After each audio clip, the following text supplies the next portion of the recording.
ನಮಸ್ಕಾರ ವೀಕ್ಷಕರೇ, ಮುಂಜಾನೆಯ ಶುಭಕಾಮನೆಯೊಂದಿಗೆ ನಿಮ್ಮೆಲ್ಲರಿಗೂ ಕೆಪಿ ನಂಜುಂಡಿರವರ ಲಕ್ಷ್ಮಿ ಗೋಲ್ಡ್ಸ್ ಪ್ಯಾಲೇಸ್ ಅರ್ಪಿಸುವ ಬೃಹತ್ ಬ್ರಹ್ಮಾಂಡ ಕಾರ್ಯಕ್ರಮಕ್ಕೆ ಪ್ರೀತಿಯ ಆಧಾರದ ಹೃತ್ಪೂರ್ವಕ ಸ್ವಾಗತ ಸುಸ್ವಾಗತ. ಮನುಷ್ಯ ಜೀವನದಲ್ಲಿ ಮರೆಯೋದನ್ನ ಕಲಿಬೇಕಂತೆ. ಏಕೆಂದ್ರೆ ದುಃಖವನ್ನೆಲ್ಲ ಮರೆತರೂ ಪರವಾಗಿಲ್ಲ, ಆದ್ರೆ ಸುಖವನ್ನ ಯಾವಾಗ್ಲೂ ನೆನಪಿಸ್ಕೊಳ್ತಾ ಆ ಸವಿಯನ್ನ ಯಾವಾಗ್ಲೂ ಅನುಭವಿಸ್ತಿರ್ಬೇಕು ಅಂತ ಹೇಳ್ತಾ ಎಂದಿನಂತೆ ನಮ್ ಜೊತೆ ಯಾರಿದ್ದಾರೆ ನಿಮ್ಮೆಲ್ರಿಗೂ ತಿಳಿದೇ ಇದೆ. ಶ್ರೀಯುತರು ಶ್ರೀ ಸಂಪೂರ್ಣ ಸನಾತನ ಧರ್ಮ ಸಂರಕ್ಷಣಾ ಸಮಿತಿಯ ಸಂಸ್ಥಾಪಕರು ಹಾಗೂ ಶ್ರೀ ಸಂಪೂರ್ಣ ವರಮಹಾಲಕ್ಷ್ಮಿ ಮಹಾಸಂಸ್ಥಾನದ ವ್ಯವಸ್ಥಾಪಕ ನಿರ್ದೇಶಕರು, ನಮ್ಮೆಲ್ಲರ ಪ್ರೀತಿಯ ಗುರುಗಳು ಶ್ರೀ ನರೇಂದ್ರ ಬಾಬು ಶರ್ಮಾ ಗುರುಜಿಯವರು.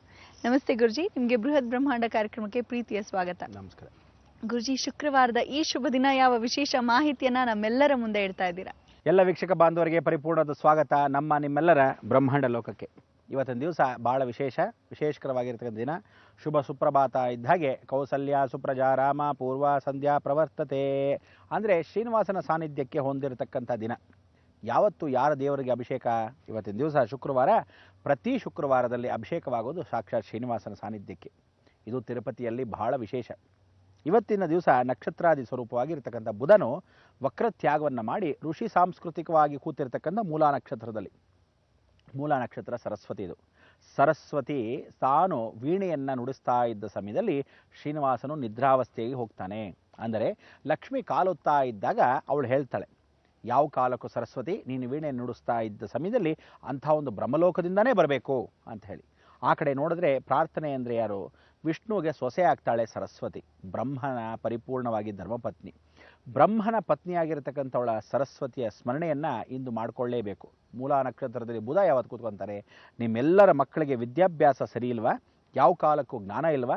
ಯಾವ ಕಾಲಕ್ಕೂ ಅಜ್ಞಾನದಿಂದ ಮೆರಿತಾ ಇದ್ದಾರೆ? ವಿದೇಶ ಪ್ರಯಾಣ ಮಾಡೋಕ್ಕೆ ಅವಕಾಶವನ್ನು ಮಾಡ್ಕೊತಾ ಇದ್ದಾರೆ. ವಿದೇಶ ಪ್ರಯಾಣದಲ್ಲಿ ವಿದ್ಯಾಭ್ಯಾಸಕ್ಕೋಸ್ಕರ ಹೋಗಬೇಕು, ಹೈಯರ್ ಸ್ಟಡೀಸ್ ಅಂತ ಕರಿತೀರಿ, ಅದಕ್ಕೋಸ್ಕರ ಹೋಗಬೇಕೆ ಇಂಥ ಒಂದು ಸುದಿನ ಸ್ಮರಣೆ ಮಾಡ್ಕೊಳ್ಬೇಕು. ಶ್ರೀನಿವಾಸನ ಮತ್ತು ಸರಸ್ವತಿಯ ಸ್ಮರಣೆ ಇಂದು ಮಾಡಿಕೊಂಡಾಗ ಬಹಳ ವಿಶೇಷ. ಮೂಲಾ ನಕ್ಷತ್ರದಲ್ಲಿ ಬುಧ ಕೂತ್ಕೊಂಡಾಗ ಸಾಧಾರಣವಾಗಿ ಮೂಲಾ ನಕ್ಷತ್ರ ಹೆಣ್ಣುಮಕ್ಕಳು ಜಾಸ್ತಿ ಜನ ಇರ್ತಾರೆ. ಅಯ್ಯೋ ಮೂಲಾ ನಕ್ಷತ್ರ ಹೆಣ್ಣುಮಕ್ಕಳಾದರೆ ಮಾವ ಇಲ್ಲದೆ ಇರತಕ್ಕಂಥ ಮನೆ ಇರಬೇಕು, ಯಾವ ಕಾಲಕ್ಕೂ ಮಾವಂದ್ರು ಹೋಗ್ಬಿಡ್ತಾರೆ.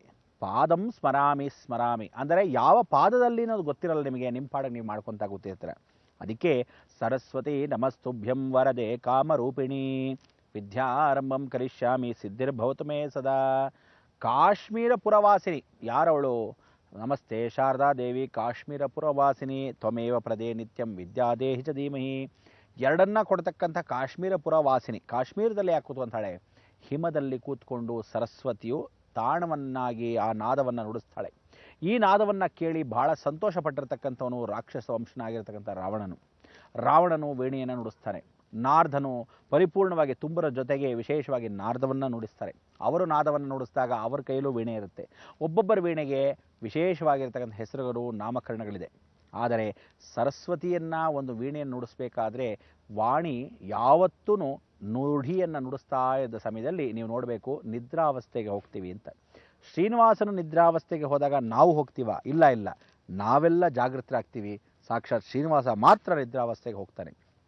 ಶೇಷಶಾಹಿಯು ತಾನು ನಿದ್ರಾವಸ್ಥೆಗೆ ಹೋಗಿರತಕ್ಕಂಥವನು ಹೊರಭಾಗದಲ್ಲಿ ಬರ್ತಾನೆ. ಅದನ್ನು ರಾಮಾಯಣದಲ್ಲಿ ಹೇಳ್ತಾರೆ. ಜಗತ್ತಲ್ಲಿ ಯಾವ ಕಾಲಕ್ಕೂ ನೀನು ಕಾವಲು ಕಾಯೋವನಿಗೆ ನಿನಗೆ ಯಾವತ್ತಾದರೂ ನಿದ್ರೆ ಬೇಕು ಅಂದಾಗ ಅವಳು ಹೇಳ್ತಾ ಇರತಕ್ಕಂಥ ವಿಧಾನದಲ್ಲಿ ಅವನು ಛಾಯಾದೇವಿ ಸ್ಮರಾಮಿ ಅಂತಾನೆ. ಛಾಯಾ ಅಂದರೆ ನೆರಳು. ಆ ಛಾಯಾದೇವಿಯನ್ನು ಸ್ಮರಣೆ ಮಾಡಿಕೊಂಡಾಗ ನಿದ್ರೆ ಜಾಸ್ತಿ ಬರುತ್ತೆ.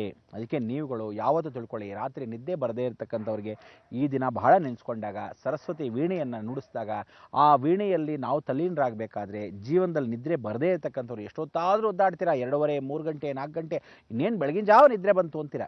ಇಂಥವ್ರಿಗೆಲ್ಲ ಪರಿಸ್ಥಿತಿ ಪರಿವರ್ತನೆ ಆಗೋಕ್ಕೆ ಸುದಿನವೇ ಈ ಮೂಲಾ ನಕ್ಷತ್ರದಲ್ಲಿ ಶ್ರೀನಿವಾಸನ ಸಾನ್ನಿಧ್ಯದಲ್ಲಿ ತಿರುಪತಿಯಲ್ಲಿ ಅಭಿಷೇಕವಾಗುವ ಸಮಯದಲ್ಲಿ ಶಯನೋತ್ಸವದಿಂದ ಹೊರಭಾಗದಲ್ಲಿ ಬಂದಾಗ ನಮಗೆ ಆಗ್ತಕ್ಕಂಥ ಸೇವೆ ನಿಜಪಾದ ಸೇವೆ. ಆ ನಿಜಪಾದ ಸೇವೆಯನ್ನು ಮಾಡತಕ್ಕಂಥ ಈ ದಿನದಲ್ಲಿ ನೀವು ಪ್ರಾರ್ಥನೆಯನ್ನು ಮಾಡಿಕೊಂಡಾಗ ಆ ಶ್ರೀನಿವಾಸನ ಸಾನ್ನಿಧ್ಯಕ್ಕೆ ಮೂಲಾ ನಕ್ಷತ್ರ ಸರಸ್ವತಿ ವೀಣೆ ನುಡಿಸಿದಾಗ ನಮಗೆಲ್ಲರಿಗೂ ಅಲ್ಲ, ಸಾಕ್ಷಾತ್ ಶ್ರೀನಿವಾಸನಿಗೆ ಮಾತ್ರ ನಿದ್ರಾವಸ್ಥೆ. ಲಕ್ಷ್ಮಿ ಕಾಲಲ್ಲಿ ಕೂತ್ಕೊಂಡು ಕಾಲನ್ನು ಒತ್ತಾಳೆ. ಇಂಥ ಒಂದು ಸಂದರ್ಭ ನಿಮಗೆಲ್ಲರಿಗೂ ಬಂದಿರತಕ್ಕಂಥ ಈ ಒಂದು ದಿನದಲ್ಲಿ ನಾವುಗಳು ಸ್ಮರಣೆ ಮಾಡಿಕೊಂಡಾಗ ಬುಧನು ವಕ್ರತ್ಯಾಗವನ್ನು ಮಾಡಿರ್ತಾನೆ. ಇನ್ನು ಮೇಲೆ ಯಾರ್ಯಾರು ಫೈನಾನ್ಸ್ ಕಡೆ ಜ್ಞಾಪಕ ಇಟ್ಕೊತೀರ? ಪ್ರತಿಯೊಬ್ಬರು ದುಡ್ಡು ಕಾಸುಗಳನ್ನು ಭಾಳ ಚೆಲ್ಲಿದ್ದೀರ.